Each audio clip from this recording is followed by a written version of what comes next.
Hey everybody, I'm so excited because I have the proof copy of The God of Forgotten Things. I'm going to do my final read through and make sure everything's polished, everything's ready to go for Christmas when the book comes out. And in the meantime, I wanted to do something special where I'm going to do a dramatic reading of the very first chapter of the book as kind of a sneak peek sort of situation. So I hope you enjoy.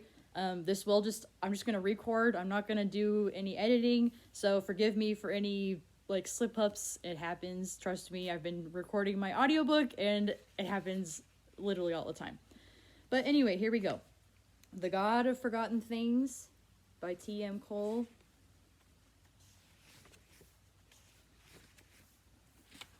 All right. Prologue. Sometime long ago. At your stations, the general is arriving. Ashtara snapped to attention, her back straightening from its previous slump. Her heart fluttered with both nervousness and excitement. It wasn't every day that a general was arriving at their tiny outpost. At attention, everyone. The general's inspection is no laughing matter. It may be routine, but it is important. We must look our best. Parash, the captain, strode up and down the aisle of interfaces, ensuring not a hair was out of place. With some taps of her fingers, Ashtara finished her business and turned to face the conduit. It would be any moment now. Despite seeing the conduit in action many times, she would never get used to it. Beyond the conduit lay a vast expanse of stars and the deadly cold of space. In the lower half of the viewing portal, in the lower half of the viewing portal was the red arc of a long dead planet. Why exactly the outpost had to be here, she didn't know. They were in the middle of nowhere, really. Hey, a voice said quietly next to her. Your Marhathi is crooked. Stop it, Ashtara answered under her breath, refusing to take the bait. I'm serious. You think I would lie to you at a time like this? Under normal circumstances, she would laugh, but this time she was just annoyed. She snuck a glance at her friend. Yes, Lamore, I do think. Ashtara, I said at attention, said the captain, and fix your Marhathi. Face burning, Ashtara quickly adjusted the adornment on top her head. Told you. She could feel his smugness. If she could have cut him with a look, she would have.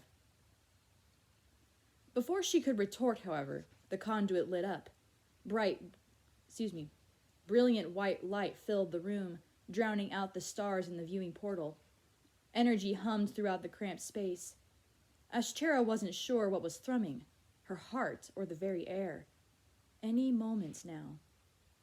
A shadow stepped out of the light. Once she exited the portal, the white light immediately disappeared, the hum gone. Tall and foreboding, General Nydia stood in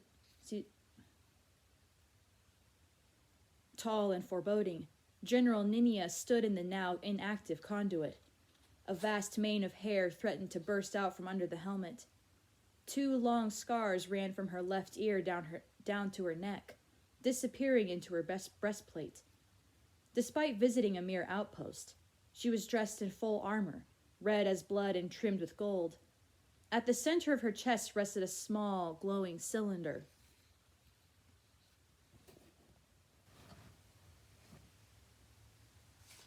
Ashtara's eyes widened in awe. A Sem-Kalad. She had never dreamed of even seeing one. She had seen what it cost to make, of course, and there was a reason they were reserved for only the most vital members of the Empire. The general, the goddess of war, stepped forward. Her pale eyes were narrowed and suspicious. Ashtara sensed a shift in the energy of the room, from excited to wary.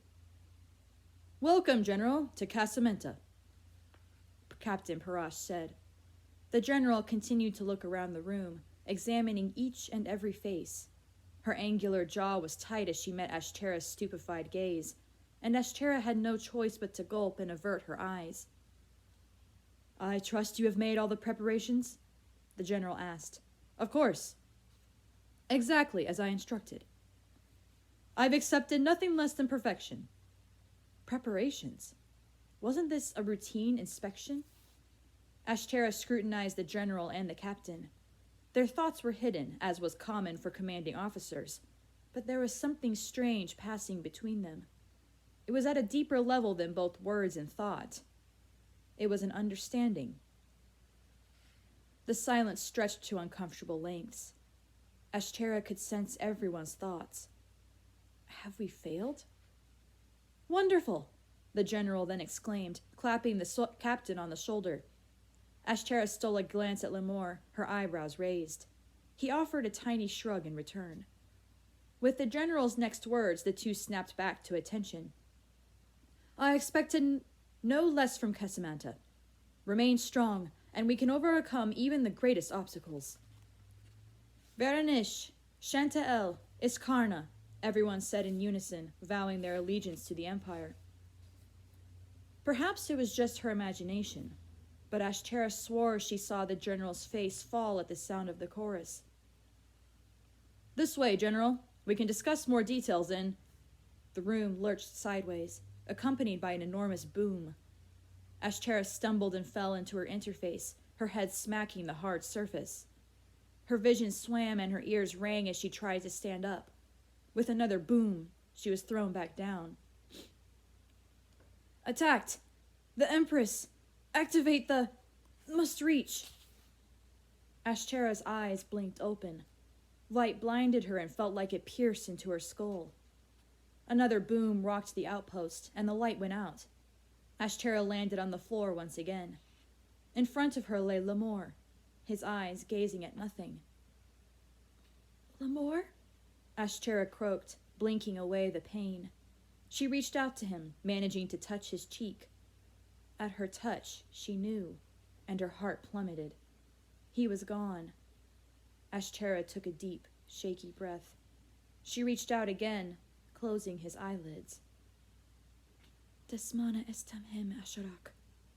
May your soul return soon, friend. She rolled over, surveying the rest of the scene. The room had become dark except for emergency lighting. Shadows of bodies littered the floor. Only one person remained standing. The general stood at the helm, facing the viewing portal. In the window, the planet had grown larger. No, it hadn't grown larger. They had gotten closer. Ashtara's eyes grew wide with both fear and awe. They were falling. The general turned, her face a shadow against the crimson maw that threatened to swallow them. You're alive? Good. Get up. Ashtara couldn't answer. The general couldn't possibly be talking to her, could she? Yes, I'm talking to you. Get over here. Ashtara slowly looked back at Lemore's body. Tears sprung in her eyes. She couldn't leave him. Don't let your comrade's death be for nothing. Help me enter the coordinates for the conduit. Its power is disrupted, but I think I can reroute life support's power. It's not like we'll need it. But who's attacking us? A realization dawned on her. Is it the traitors? The general stopped working the interface. She glanced back, an odd fury on her face. She is the traitor, and she won't care if you are dead. But I do. Get to the navigational station. What did that mean? Was she talking about the Empress? But that would mean... The planet now filled the entire viewing portal. If she didn't act now, she would die. The general would die. She rushed to another interface.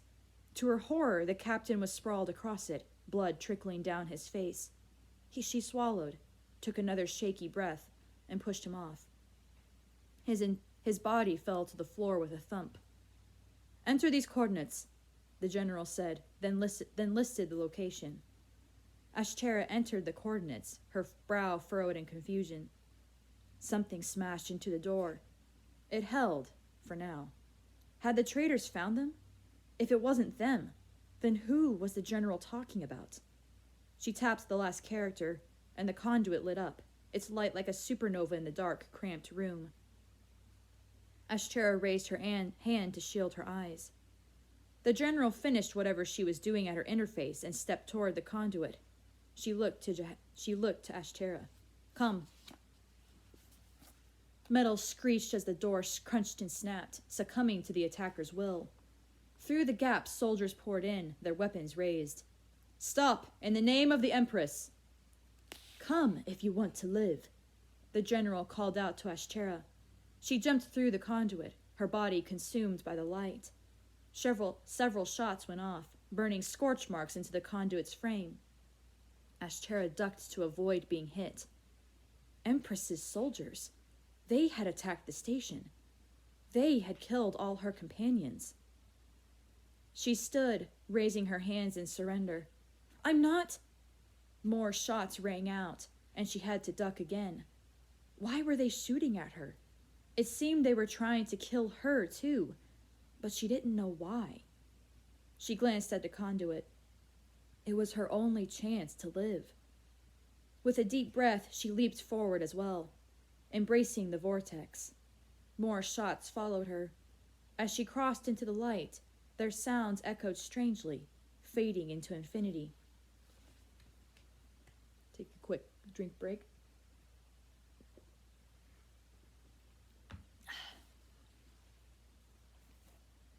She emerged from the light a moment later as if she had only walked a few steps.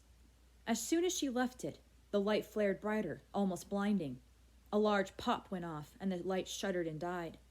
There was nothing but darkness and the musty smell of old, damp stone. Only the General Sem-Kalad glowed, seemingly suspended in mid-air. "What just happened?" Ashchera panted. "Set the conduit to self-destruct on both sides. No one's following us here very soon, I made sure of that." With a snap, the general called forth fire. It engulfed her hand, its glow flickering off the walls. Faded carvings of people Ashchera did not recognize towered over them.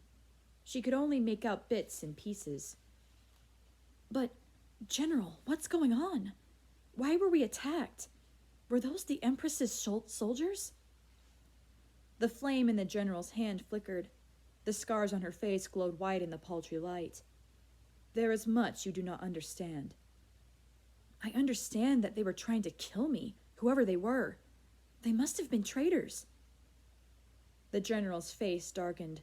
"They were indeed traitors, but not in the way you think of treachery. Soldier, everything you know is a lie. There is no time to discuss it now. We have to get out of here first." With that, she began to walk into the darkness, pushing it back ever so slightly with every step. Ashchera had no choice but to follow. The general's words confused and scared her. Was the general actually one of the traitors? Would she be executed for becoming an accomplice? But why were the Empress's soldiers trying to kill her? She was innocent.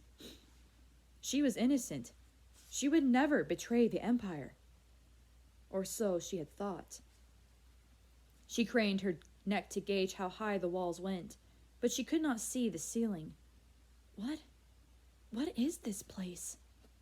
These are the halls of Amenti. The halls of Amenti? The ones of legend?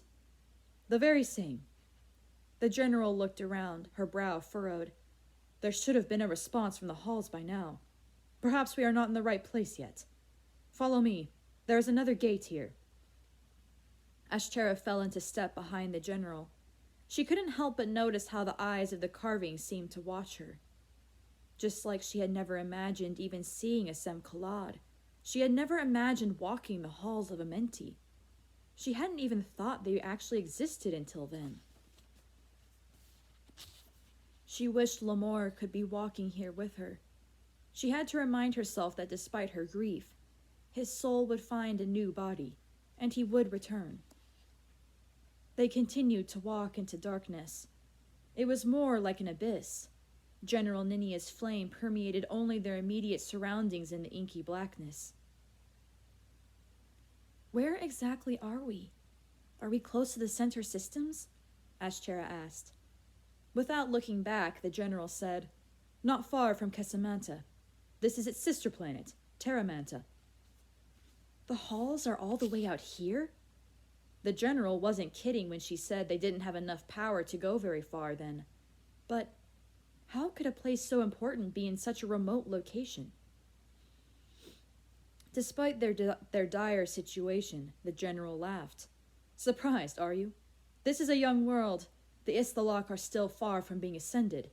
It is the perfect place to hide a wealth of knowledge. Ashtara fell quiet. There was so much she didn't know. She was only a common soldier, and here she was, walking with the famed General Ninia. Her ignorance might as well have been a putrid fog hanging about her. Are we safe here? Ashtara blurted out. The conduit had been destroyed, but that didn't mean they wouldn't be found. The general stopped and turned, her eyes glinting in the firelight. Safe is relative. These halls are old and contain secrets even I don't know about. If you are talking about the enemy following us, then yes, I do believe we are safe. I programmed the conduit to erase its logs and self-destruct as soon as we got through. She started walking again. Only slightly placated, Ashtara followed. They walked for a long time in silence. The general seemed to know where she was going, despite the halls being a maze. We're almost there, the general said, interrupting Ashtara's thoughts. Soon after that, she stopped, holding up her flaming hand. Before them was a set of doors marked with the sacred blossom, the pattern from which all life emerged. Ashtara had only seen doors like these once before, when she was at the imperial capital to be blessed into the army by the empress herself. Where those doors were magnificent, these were foreboding. General Ninia laid a hand upon the door, her eyes hooded and somber. I regret that I come to these halls in such a state, and act well on the run. I was overconfident, arrogant even, and now many good soldiers are dead because of it. She looked to Ashtara. I never should have involved you and your crew in this matter. Her eyes became hooded once more. Perhaps I should have died back there instead. Ashtara stood in stunned silence. Here was the great General Ninia, the very goddess of war, admitting her weaknesses in front of a lowly outpost soldier. General, she sighed, then chuckled. I know what you are thinking. You think too little of yourself. No one is above another in the grand scheme of things. We all die, despite what we've been told to believe. Come, let's see what's inside. If anything, we can get some vital information. With renewed vigor, she closed her eyes and murmured to herself.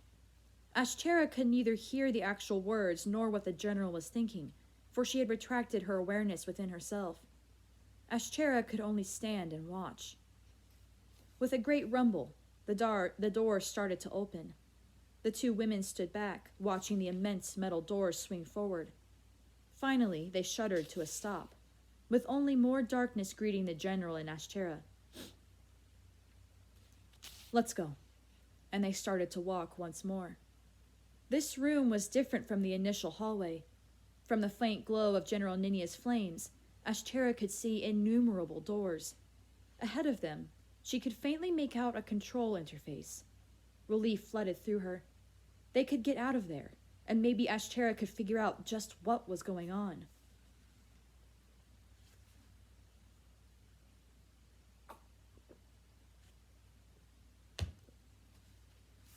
The general, however, frowned. Something's not right. The halls should have been aware of our presence by now. Yet nothing is responding. If the ancient structure was anything like buildings Ashtara was used to, there should have been lights, fresh air. Yet there was nothing but the infinite darkness. With a quicker stride, General Ninia approached the control interface. It remained blank even as they drew near. A great crack ran down the center of the interface, covered by a blackened scar, a ringed serpent eating its own tail. Fear lurched through Ashtara's stomach. That was the mark of the Empire. They had destroyed the interface, marking it with the Empire's own sigil. But why? None of this made sense. No, the general said. No, no, no. She ran her hands over it, searching for any signs of something remaining intact within the interface. When she found nothing, she struck her fist against the cold surface. Why would the Empress do this? Ashtara asked, still not understanding what this all meant. The general did not look up from the dead interface, because she did not want anyone finding the truth. What truth? Several long moments passed before the general spoke. That we have become the tyrants we sought to eradicate. The Empire is not a bestower of peace and enlightenment. It is a facade for slavery and damnation. This place, she jutted her hand out to the empty, dark room, held the knowledge of our most distant ancestors, detailing how we could reach immortality, godhood. It was a place of learning, of starting a journey towards something greater. And now, it's gone. We can't even use the conduits now. Can you not use your Semkalad? I thought they could take you anywhere. The general grimaced. I'm afraid mine doesn't have enough power to take us any farther than Kesamanta, and that conduit is destroyed now. That was one of the reasons I came there, to recharge it while also forwarding my plans. Perhaps I could... No. Damn it all! She struck the interface again, this time with enough force to make the stone crumble and topple over. Then we're trapped, Ashterra said weakly. We're going to die.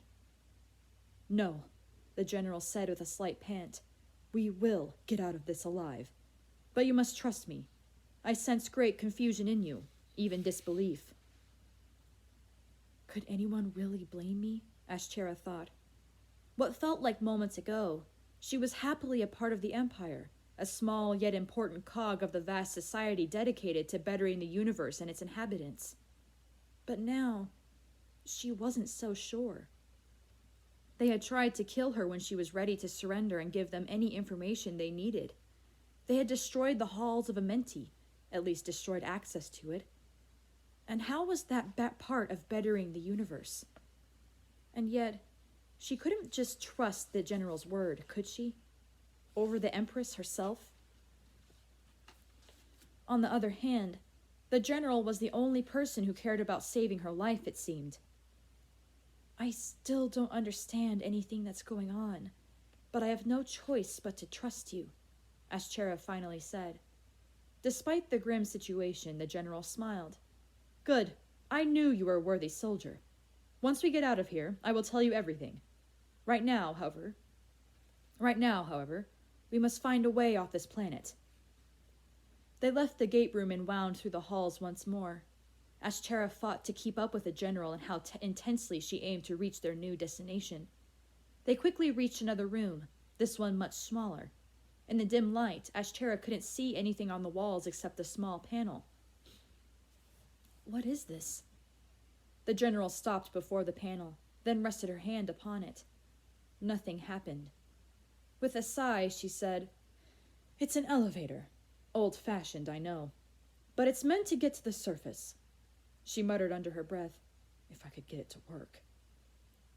Ashterra was still hung up on the going up part. The surface? But wouldn't that mean... The Isthalok aren't that bad, you know. She flushed. I know, but the stories you hear. The general met her eyes. Listen, I've heard the stories too. Hell, I've been in many of them. But this is the reality of the situation. The halls aren't working. The Empire saw to that. That means they know what we intended with this place and are probably active on this planet. They have dealt a great blow. We must find another gate and get reinforcements. You were on the outpost. What do you know of this planet? Her team was so concentrated on Kesamanta that they pay little attention to the backwater world of Isthalok. But then again, the general was right. There had to be more gates somewhere. Ashterra thought hard. Finally, she thought she remembered something. A tiny tidbit she had heard in passing. I remember someone once mentioned, near some mountains. Messed up that sentence. I remember a project someone once mentioned, near some mountains and a great lake, but that's it. The general blinked, then grinned. That's enough for me. Now, to get this working. She turned back to the panel, investigating it closely. After several long moments, the general sighed again. I guess we're going to have to do this the hard way. She closed her eyes. Ashcherov felt the energy around them shift. The Sem Kalad glowed brighter. Something rumbled below them, and the floors began to rise. With her eyes still closed, the general smiled. Let's see where this takes us. The movement was slow going. Ashcherov was sure that if the halls were properly powered, they would be going much faster. Nevertheless, Ashcherov was relieved they were leaving the dark, foreboding halls, no matter how legendary they were. They rose in silence, not knowing what to expect at the surface. From what Ashcherov had heard, the Isthalok had a funny way of congregating at places the Empire had touched. She wondered why that was. Did they sense something special about the area? Did their primitive minds perhaps touch the underlying truth of the world, the reality that connected all their souls?